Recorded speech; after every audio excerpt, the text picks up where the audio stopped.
October 16 जन्मदिन में पदयात्रा को ओह्लाइबे पूर्वतन मुख्यमंत्री तथा बीजेडी सुप्रीमो नवीन पट्टनायक।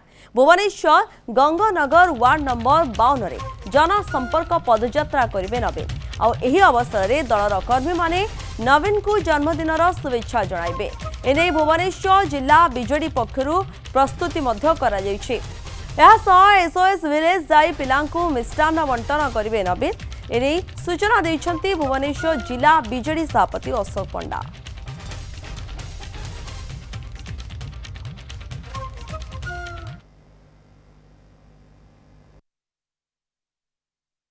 प्रति पूर्ववर्ष भली आमे विजु जनता दल पक्षरु अक्टोबर 2 गांधी जयंती ठारू जयप्रकाश नारायण जयंती पर्यंत पदयात्रा कार्यक्रम अनुष्ठित होता है।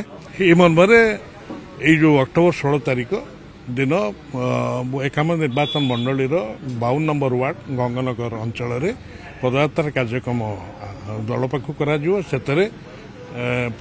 आमर वरेण्य नेता पूर्वतन मुख्यमंत्री और विरोधी दल नेता श्रीयुत नवीन पट्टनायक से गंगानगर विजु आदर्श कॉलोनी में पदयात्रा जोग देवे एवं से दिन जन्मदिन थी आमर कर्मी माने और साधारण लोक सेठारे शुभेच्छा जणाइबे। यह कार्यक्रम एवं या व्यतीत तरफ प्रस्ताव थिला जे एसओएस विलेज से जिबे सेठारे जो अच्छा अंतेवासी माने किसी मिष्टान्न बंटन कर कार्यक्रम।